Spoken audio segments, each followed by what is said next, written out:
Bonjour. Aujourd'hui, nous allons continuer la correction de l'examen national 2019, session normale, épreuve d'économie générale. On s'était arrêté au niveau de la question petit b. On va passer à la question suivante, petit c, de l'annexe numéro 3, en se référant au document 2, relever une cause du chômage.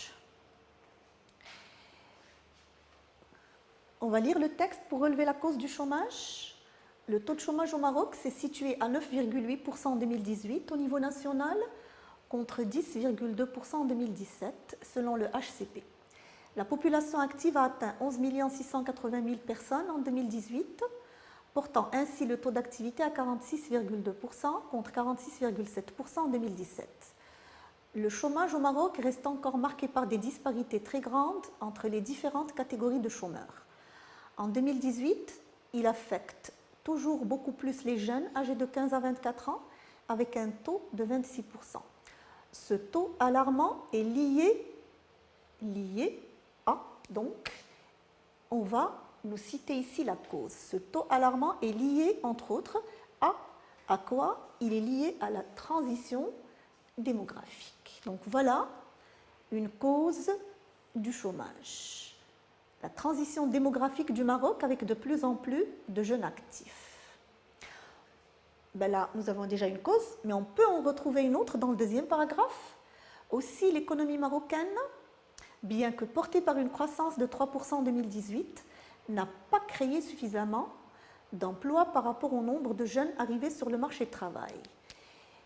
Les insuffisances en matière de création d'emplois, voilà une autre cause du chômage qu'on peut relever dans le document. Donc on peut relever la transition démographique ou les insuffisances en matière de création d'emplois. On vous a demandé d'en relever une seule. Question suivante. On vous demande de relever une conséquence du chômage.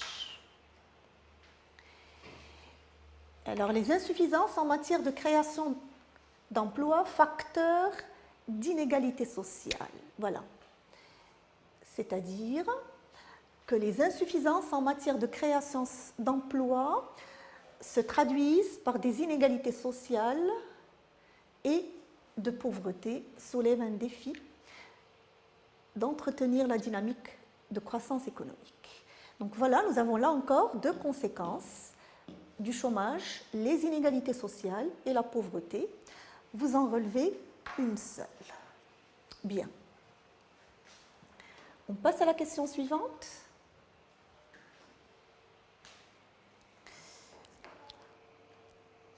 Et on vous demande d'illustrer le passage souligné. Remarquez le passage souligné, le chômage au Maroc reste encore marqué par des disparités très grandes entre les différentes catégories de chômeurs. Déjà là, dans le texte même, je peux avoir une illustration. Laquelle? En 2018, il affecte beaucoup plus les jeunes âgés de 15 à 24 ans. Chômage des jeunes. Voilà, une première illustration. Sinon, on en a d'autres dans le graphe. Là, remarquez, le taux de chômage urbain est beaucoup plus important que le taux de chômage rural. Voilà, une première disparité régionale. Disparité régionale, le taux de chômage urbain est beaucoup plus important que le taux de chômage rural. Là, nous avons une disparité par rapport au sexe. Le taux de chômage masculin est plus faible que le taux de chômage féminin, chômage des femmes. Donc là apparaît le chômage urbain et là apparaît le chômage féminin. Là encore, nous avons une disparité par rapport au niveau de scolarisation. Le chômage des diplômés, 17,10%, les non-diplômés, 3,5%. Voilà une autre illustration des disparités selon les différentes catégories de chômeurs. Chômage urbain, je vais illustrer par les chiffres. Chômage urbain, le taux de chômage en milieu urbain, 14,2%, est beaucoup plus important que le taux de chômage en milieu rural. Voilà. Je peux prendre cette illustration. Sinon, je peux dire chômage des femmes. J'illustre, je décris par les chiffres. Le taux de chômage féminin, 14%, est beaucoup plus élevé que le taux de chômage masculin, 8,40%. Chômage des diplômés, j'illustre, je décris par le chiffre. Le taux de chômage des diplômés, 17,10%, est plus important que le taux de chômage des non-diplômés, 3,5%. Voilà pour l'annexe numéro 3. Je passe maintenant au document 3 pour compléter l'annexe numéro 4.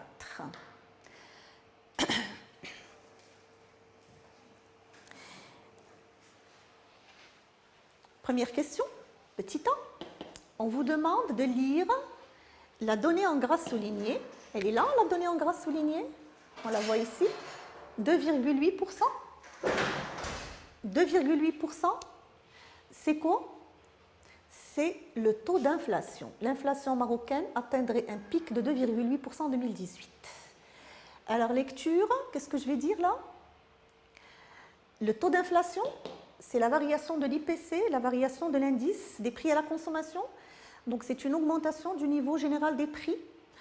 Lecture, le niveau général des prix à la consommation a augmenté de 2,8% en 2018 par rapport à 2017.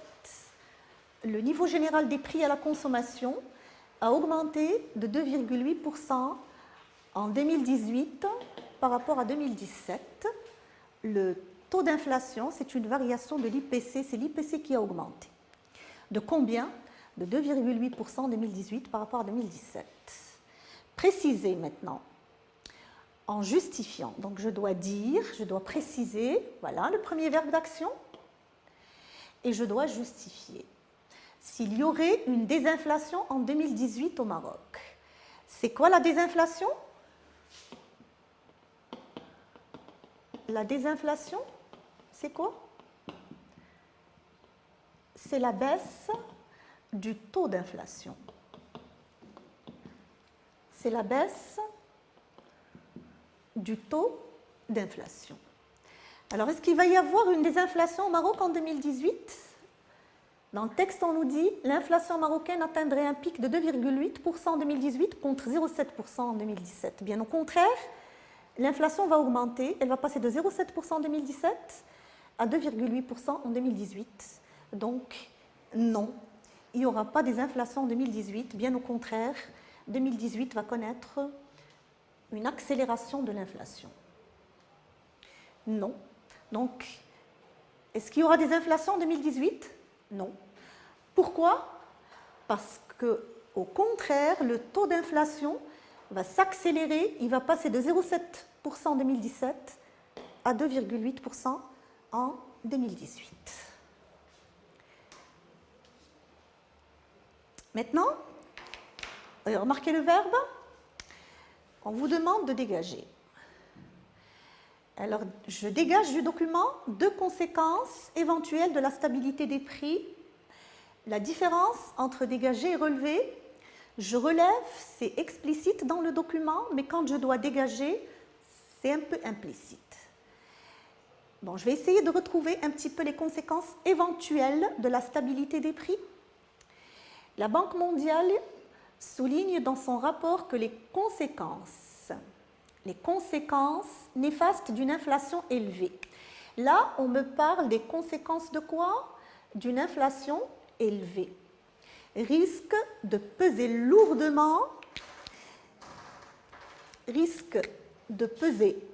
lourdement sur les pauvres. Donc quand l'inflation est élevée, ça détériore les pouvoirs d'achat des pauvres qui dépendent principalement des revenus salariaux, des prestations sociales et des pensions. Aussi, un taux d'inflation élevé entraîne un ralentissement de la croissance. Donc regardez, dans le texte, on nous parle des conséquences d'une inflation élevée. Conséquences d'une inflation élevée. C'est quoi les conséquences de l'inflation élevée? Une détérioration du pouvoir d'achat et un ralentissement de la croissance. Donc, quand il s'agit d'une stabilité des prix, la stabilité des prix, c'est l'inverse de l'inflation élevée. On aura des conséquences inverses. La stabilité des prix, c'est l'inverse de l'inflation élevée. Donc, on aura les conséquences inverses. Au lieu de la détérioration du pouvoir d'achat, ça va être la sauvegarde des pouvoirs d'achat.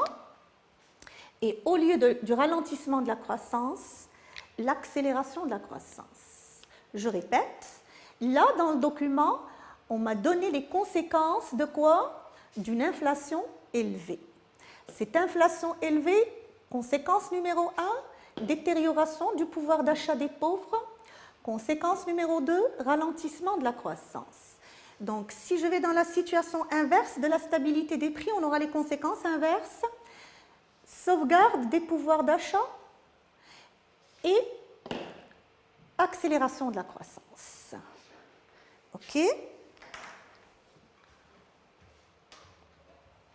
Bien. Je passe à la question petit d.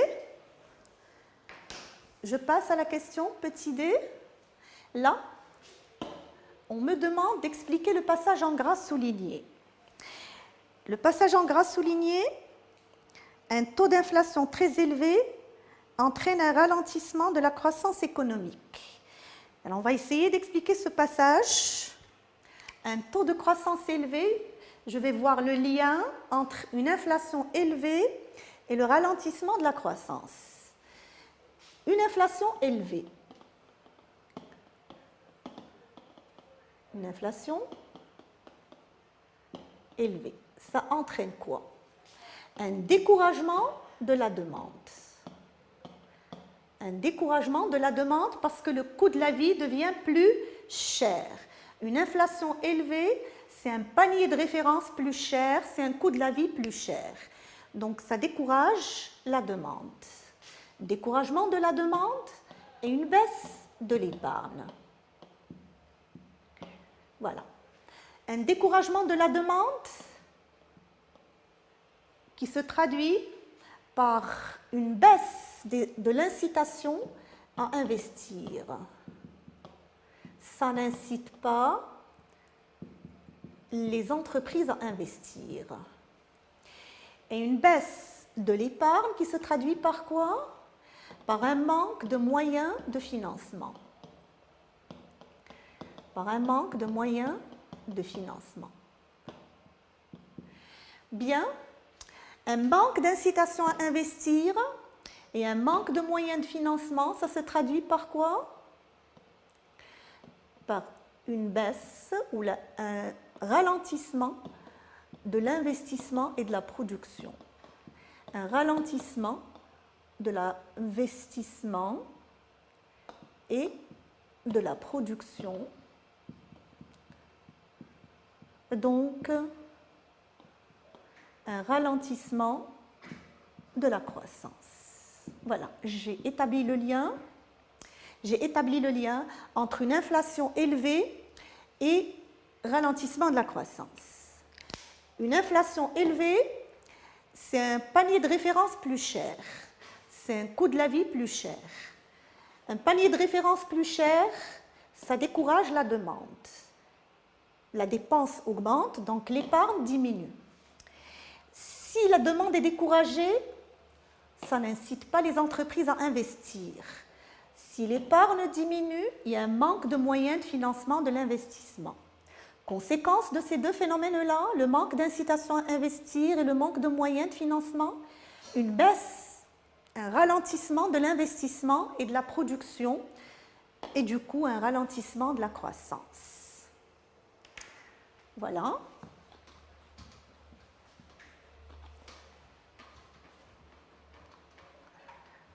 Bien. Je continue. Et je passe au document numéro 4. Au document numéro 4. Je réponds à la question petit a qui me dit relever deux contreparties de la masse monétaire. Alors, les contreparties de la masse monétaire, on les connaît, on les a appris dans le cours. 3 contreparties de la masse monétaire, lesquelles? Les réserves internationales nettes, c'est-à-dire les entrées de devises moins les sorties de devises. Les créances des institutions de dépôt sur l'économie, c'est-à-dire les crédits bancaires distribués aux ménages et aux entreprises. Et les créances des institutions de dépôt sur l'administration centrale, c'est-à-dire les créances sur l'État. Alors moi, je vais essayer de retrouver 2 de ces 3 contreparties dans le document. Je lis le texte. Les trésoreries bancaires vont être sous pression pour les 3 prochaines années. Selon les prévisions de Banque El Maghrib, le déficit de liquidité va s'accentuer d'ici 2020 pour atteindre 86,2 milliards de dirhams et dépasserait même les niveaux alarmants de 2012. Cela serait engendré par la tendance à la stabilisation des réserves internationales nettes. Voilà, si je connais mon cours, je relève directement la première contrepartie, les réserves internationales nettes, c'est-à-dire les entrées de devises moins les sorties de devises. De ce fait, les conditions monétaires vont se resserrer et pourtant la progression des créances sur l'économie et partant, là c'est une erreur, et partant la progression des créances sur l'économie resterait modérée, donc créances sur l'économie, deuxième contrepartie de la masse monétaire. Bien, alors si je connais mon cours, les 3 contreparties de la masse monétaire, réserve internationale nette, entrée de devises moins sortie de devises, créances des institutions de dépôt sur l'économie, c'est-à-dire les crédits bancaires aux ménages et aux entreprises, créances des institutions de dépôt sur l'État, c'est-à-dire les achats de bons de trésor par les banques, les créances sur l'État. Voilà, je les ai relevées directement du texte quand je connais mon cours. OK?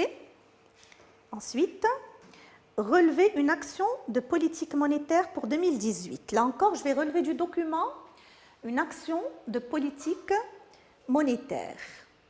Je continue. Face à cette situation, la Banque centrale va poursuivre ses interventions. La Banque centrale intervient sur le marché monétaire, c'est une action de Banque El Maghrib. Alors, elle va intervenir comment? Là, on va nous parler de l'action. Va poursuivre ses interventions sur le marché pour atténuer les tensions. À ce titre, elle a augmenté son niveau d'injection globale à 72,7 milliards de dirhams en moyenne entre octobre et novembre 2018, dont 69,5 milliards sous forme d'avance à 7 jours. Donc, qu'est-ce qu'elle a fait, Banque El Maghrib? Elle a augmenté quoi? Ses injections sous forme d'avance à 7 jours. Elle a augmenté les avances à 7 jours à quel niveau? Au niveau de 69,5 milliards de dirhams. Action de Banque El Maghrib, augmentation des avances à 7 jours à 69,5 milliards de dirhams. Augmentation des avances à 7 jours à 69,5 milliards de dirhams. Voilà l'action de Banque El Maghrib sur le marché monétaire. Alors, en déduire un objectif intermédiaire. Lorsque Banque El Maghrib augmente des avances à 7 jours, en augmentant les avances à 7 jours, Banque El Maghrib injecte de la liquidité sur le marché monétaire. Donc, un objectif intermédiaire, injection de liquidité. Sinon, je peux dire encouragement des crédits. Parce qu'en injectant les liquidités, c'est pour encourager les crédits. Donc, je peux répondre par injecter la liquidité, encourager les crédits, ou bien éventuellement baisse des taux d'intérêt. L'objectif final, c'est quoi? C'est soutenir la croissance. Donc, objectif intermédiaire de l'augmentation des avances à 7 jours, injecter la liquidité, encourager les crédits. Objectif final, soutenir la croissance. OK? Maintenant, on va passer à la question suivante. On va passer à la question suivante. On nous demande de montrer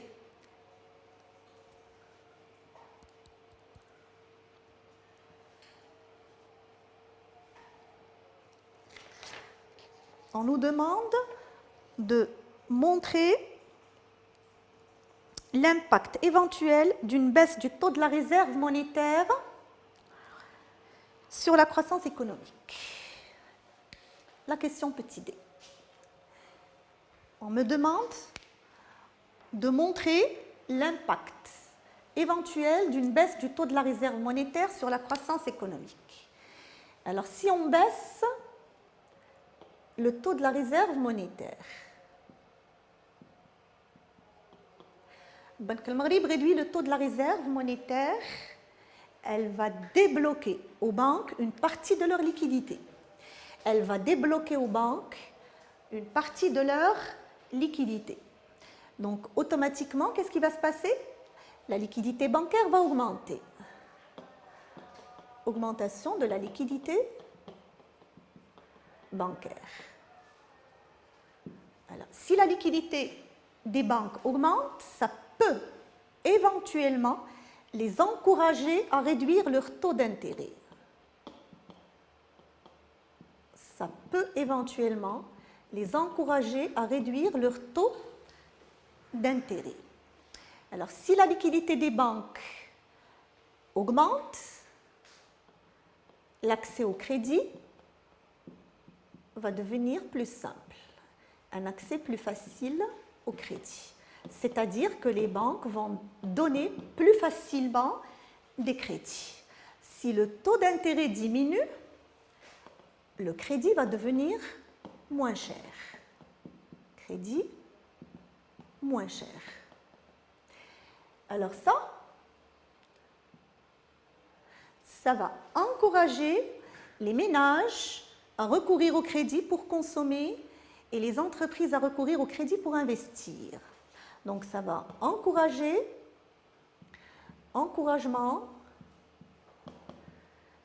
des crédits à la consommation, des crédits à la consommation et à l'investissement. Du coup, qu'est-ce qui va se passer? La demande va augmenter et donc on aura une accélération de la croissance. Je reprends. Si Banque al-Maghrib réduit le taux de la réserve monétaire obligatoire, elle va débloquer aux banques une partie de leur liquidité gelée. La liquidité des banques augmente et elles peuvent éventuellement réduire leur taux d'intérêt. Si la liquidité des banques augmente, on aura un accès plus simple au crédit. Les banques accordent plus facilement des crédits. Et si le taux d'intérêt diminue, le crédit devient moins cher.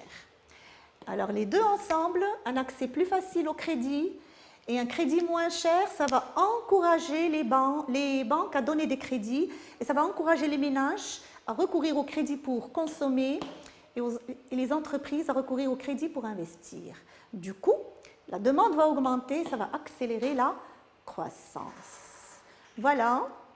Sur ce, je vous remercie pour votre attention et on enchaînera la séance prochaine pour continuer la correction de l'examen national 2019, session normale.